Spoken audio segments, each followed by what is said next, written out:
Corruption perception index ये बताती है कि आपका पब्लिक सेक्टर को जो एक्सपर्ट्स और बिजनेस कम्युनिटी है कितना करप्ट परसीव करती है।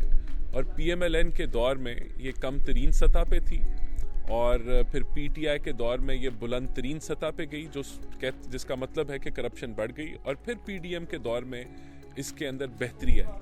तो पीएमएलएन वो जमात है जो करप्शन के ख़िलाफ़ है और उसने बेहतर की पाकिस्तान में गवर्नेंस। और बयानिया उल्टा चलता है क्योंकि प्रोपेगेंडा और झूठ बिकता है, लेकिन आज इस रिपोर्ट से वो एक्सपोज हो।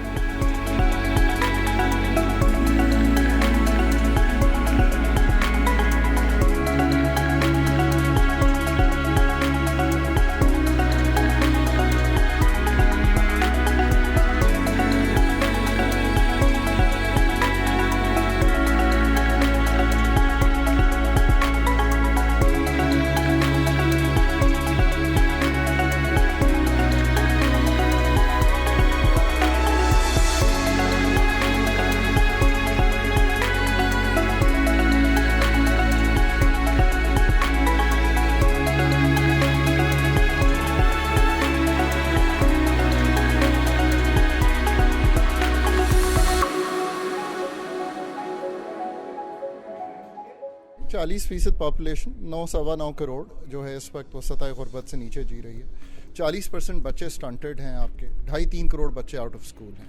That is the seriousness of the social challenge that Pakistan is facing. Pakistan की पॉपुलेशन ग्रोथ रेट अब भी 2.7% पे है। That's the other social challenge that Pakistan का जो सोशल कॉन्ट्रैक्ट है इन लोगों के साथ कि ये लोग पार्ट ऑफ द सोसाइटी हैं और इन्हें हमने साथ लेकर चलना है। पर what is the best inclusive way to do that? देखिए, मैं बार बार कहता हूँ कि रिलीफ जो है वो ये नहीं है कि हम सस्ती बिजली दे दें। रिलीफ ये नहीं है कि हम बेनज़ीर इनकम सपोर्ट प्रोग्राम से लोगों को सिर्फ पैसे दे दें। ये वल्नरेबल सेगमेंट्स को मदद करता है, पर ये सतह गुर्बत से नहीं निकालता। याद रखिए कि इसमें 2 ही चीज़ें काउंट करती हैं। हम कितनी नौकरियाँ क्रिएट कर सकते हैं, और नौकरियाँ सिर्फ ग्रोथ से क्रिएट होती हैं। एग्रीकल्चर की ग्रोथ हो रही हो, नई फर्टाइल लैंड आ रही हो, नई मैन्युफैक्चरिंग लग रही हो, नई सर्विस इंडस्ट्री, अकाउंटेंट है, लॉयर है, कोई भी है, वो उसमें आ रहा हो। अब पाकिस्तान इस ग्रोथ मॉडल पे आ नहीं पा रहा। हम रिलीफ को डिफ़ाइन नहीं कर पा रहे। हम रिलीफ को डिफ़ाइन इस तरह कर रहे हैं कि हमने किसी को डोल आउट करनी है। डोल आउट करने का वक्त एक्चुअली गुजर चुका है, ना ही उस तरह के वसाइल हैं। डोल आउट्स भी ऐसा होता रहा है। आज जाके इकोनॉमिक सर्वे पढ़िए, टैक्स एग्जेम्पशंस एंड कंसेशंस, जो आपका ओरिजिनल सवाल था, वो 2400 अरब रुपए के हैं। ये कोई IMF नहीं कह रहा, ये हमारे मुल्क का इकोनॉमिक सर्वे कह रहा है, जो मैं लिखा करता था कि हमने ये दिए हुए, इनको वापस लीजिए, टैक्स एक्सपेंडिचर्स को ठीक कीजिए, जो इस वक्त 467 अरब इनकम सपोर्ट में है उसको बढ़ाइए, इन्फ्लेशन को लाने के लिए अपने खर्चे कम कीजिए। इन सब चीज़ों के बाद ग्रोथ क्रिएट करने का एटमॉस्फेयर, रेगुलेटरी आसानियाँ कीजिए। लोगों को कहिए कि रियल एस्टेट में इन्वेस्ट ना करें, चप्पल बनाएं, सुई बनाएं, धागा बनाएं, बत्ती बनाएं, दुनिया में बेचें। ये सब चीज़ें हम मिस कर गए। इन लोगों को, और इतनी बड़ी जो पॉपुलेशन सतह गुर्बत से नीचे है, उसको चाइना ने इसी तरह निकाला ना। They have been growing at 5 to 7%। Pakistan for the future has to grow anywhere between 5 to 7%। हर 1% ग्रोथ जो है वो आपके लिए 4-4.5 लाख नौकरियां निकालती हैं। पाकिस्तान को 2 मिलियन नौकरियां निकालनी हैं। So this is the only way out of it. हमें ये नैरेटिव पाकिस्तान में बिल्ड करना है।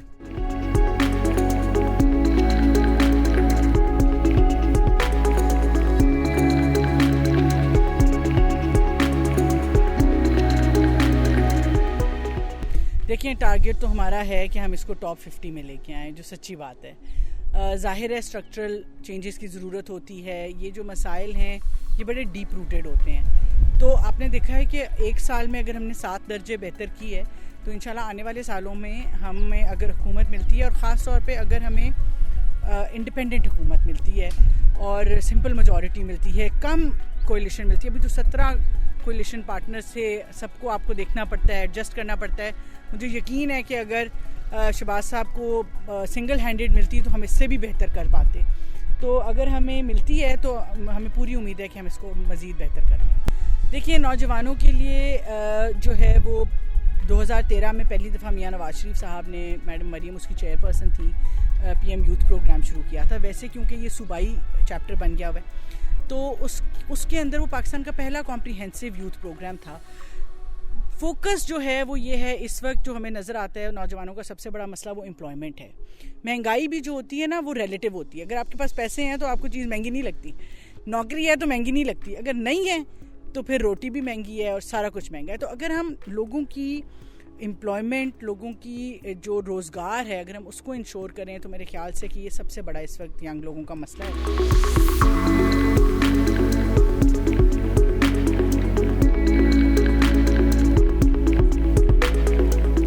अगर छत टपकने लग पड़े तो उसकी छत को तोड़ के फेंक नहीं दिया जाता, उसको दोबारा से रीबिल्ड करने की कोशिश की जाती है। तो मैं सिर्फ इतनी ही गुजारिश करूँगी कि हमें ज़रूरत है सबको इकट्ठा होने की, एक दूसरे के साथ नफरतें मिटाकर, जैसे पहले भी शहबाज साहब ने on the floor of the house several times ही said that we need to sit together and we need to work on the charter of economy. So that is something which is very important.